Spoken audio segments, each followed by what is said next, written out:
Bismillahirrahmanirrahim. Assalamualaikum warahmatullahi wabarakatuh. Alhamdulillahirabbil alamin, nahmaduhu wa nasta'inuhu wa nastaghfiruh wa na'udzu billahi min shururi anfusina wa min sayyiati a'malina. May yahdihillahu fala mudilla lahu wa may yudlil fala hadiyalah. Asyhadu an la ilaha illallah wa asyhadu anna Muhammadar Rasulullah sallallahu alaihi wasallam. Allahumma shalli wa sallim ala sayyidina Muhammad wa ala alihi wa sahbihi wa barik wa sallim ajma'in, amma ba'd. Yang saya hormati mahasiswa yang menyimak materi saya tentang Islam dan ilmu pengetahuan. Semoga kita semua diberikan kesehatan,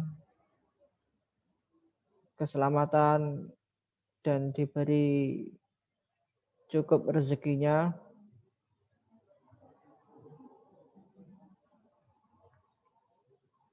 Sebelum memasuki materi, kita baca dulu suratul Fatihah. Semoga ilmu yang kita pelajari pada pertemuan kali ini dapat membawa barokah manfaat. Al-Fatihah.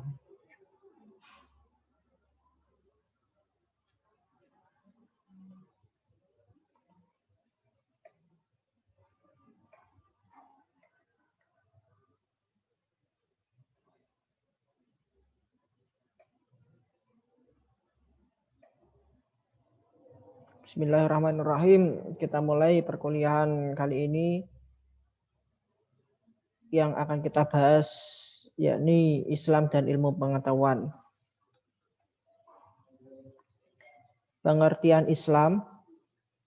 Islam adalah agama yang terakhir dan sempurna. Islam itu adalah agama yang terakhir diturunkan Allah dan agama yang paling sempurna. Agama daripada agama samawi yang lain. Terakhir karena setelah Islam ditetapkan, Allah tidak menurunkan agama lagi.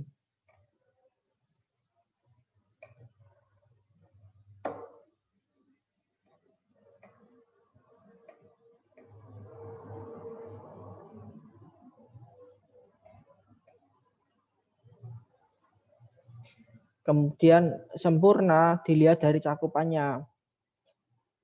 Keberlakuannya universal dan sepanjang masa. Jadi hukum-hukum Islam itu universal dan sepanjang masa sampai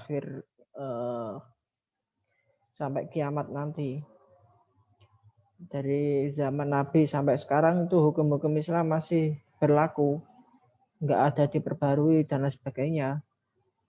Kandungan ajaran dari hidup pribadi sampai global, dari bangun tidur sampai menjelang tidur lagi, termasuk ilmu pengetahuan dan teknologi. Kemudian keseimbangan atau tawazun. Selanjutnya antara dunia dan akhirat.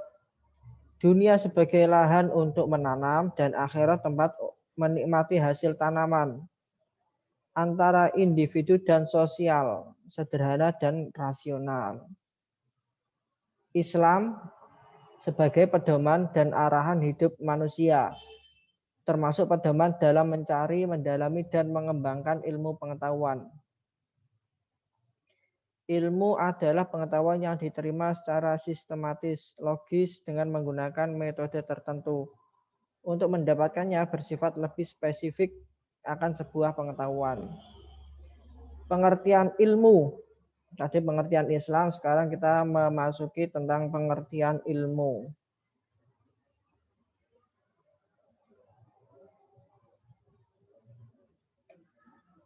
Ilmu merupakan kata yang berasal dari bahasa Arab.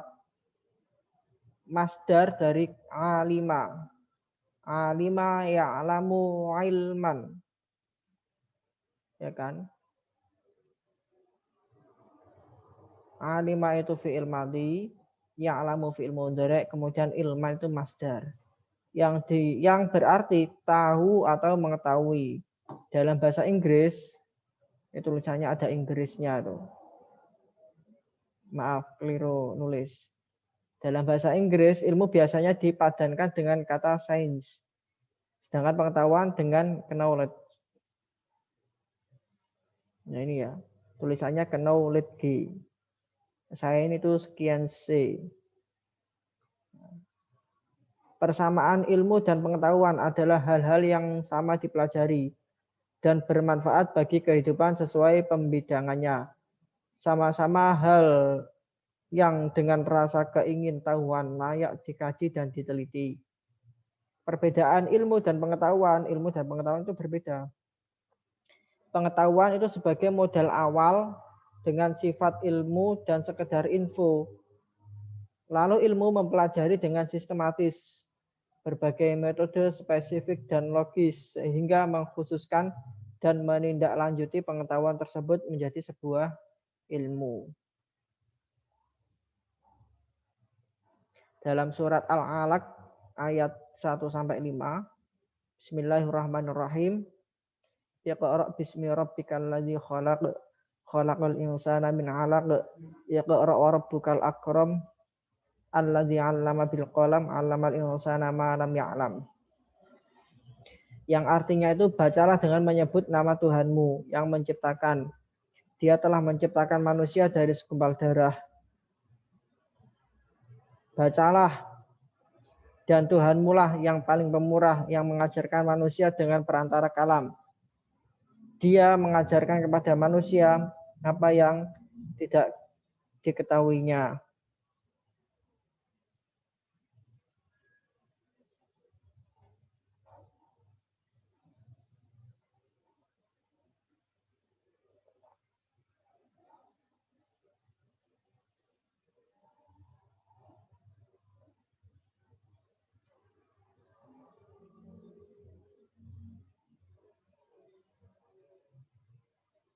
Iqra' bismi rabbikal ladzi khalaq.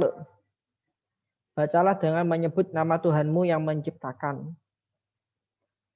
Tafsirnya itu maksudnya itu bacalah wahai Rasul, itu kan kepada Nabi Muhammad ya, itu wahyu pertama kali diturunkan.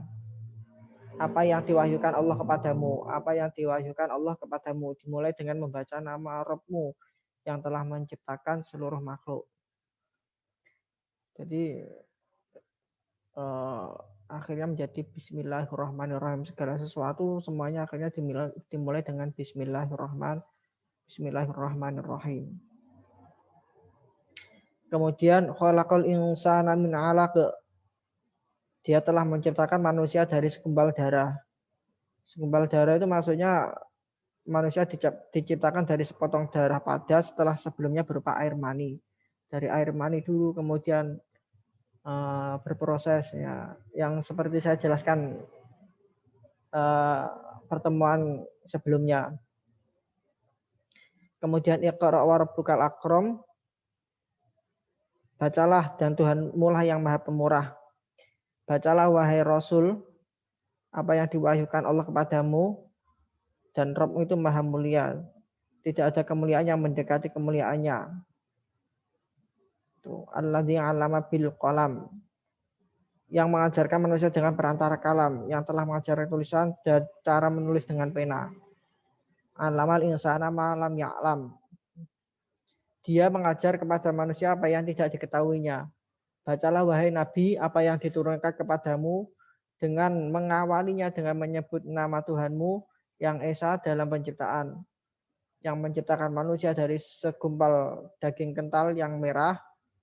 Kemudian bacalah wahai Nabi apa yang diturunkan kepadamu, sesungguhnya kebaikan Tuhanmu banyak kemurahannya. Itu dalam ilmu tafsir. Biasanya dalam ilmu tafsir itu nanti juga banyak kriterianya itu nanti.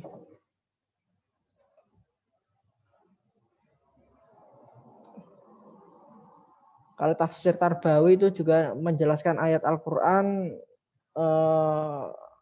tentang pendidikan.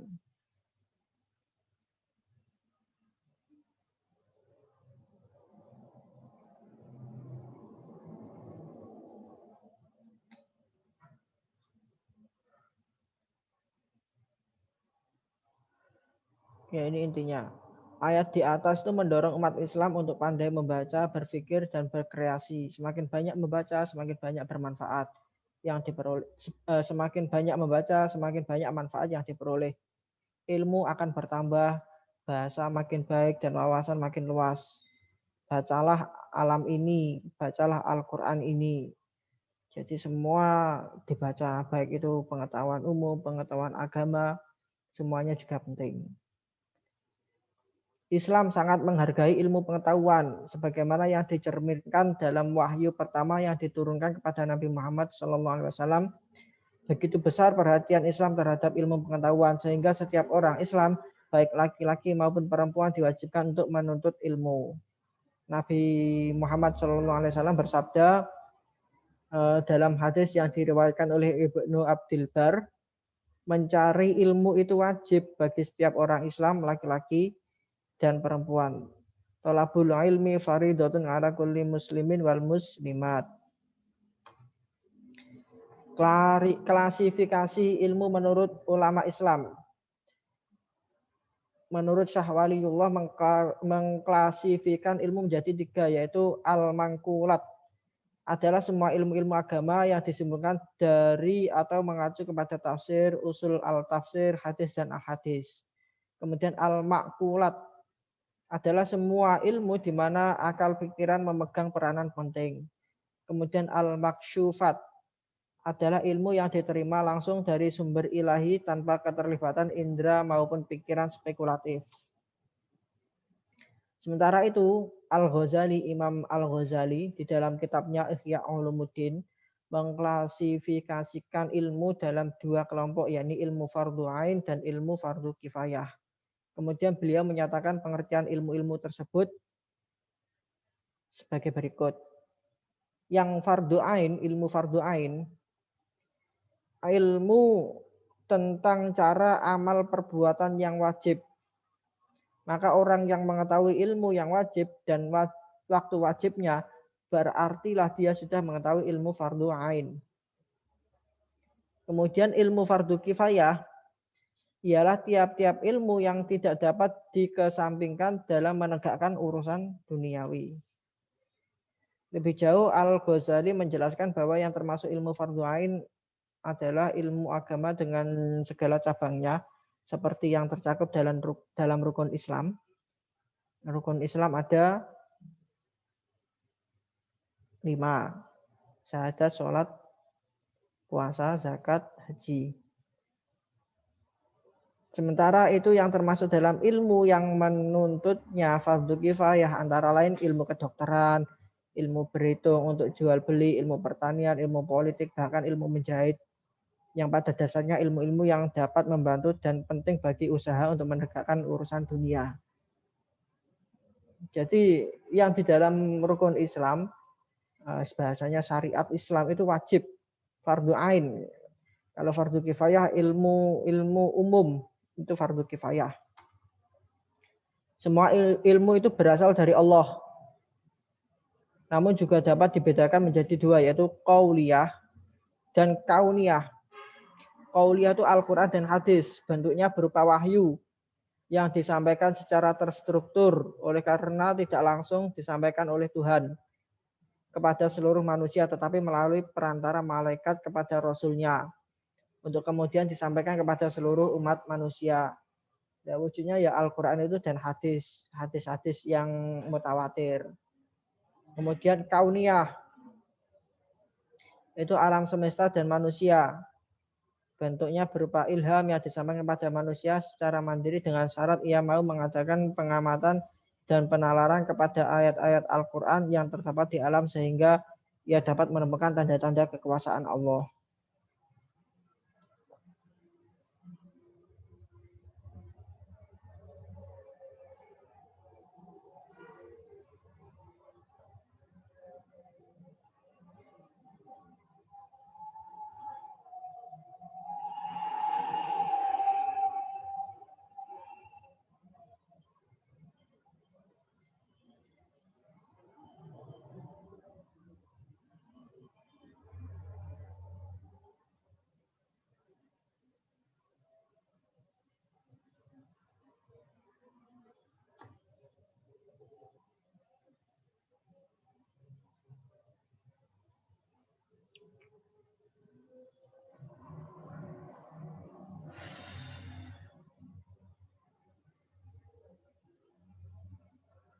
kedua ilmu tersebut, kauniyah dan kauliyah tadi itu saling menguatkan satu sama lain. Kauniyah merupakan bukti yang mendukung kebenaran kauliyah. Sebaliknya, kauliyah merupakan petunjuk untuk menemukan fakta empiris kauniyah.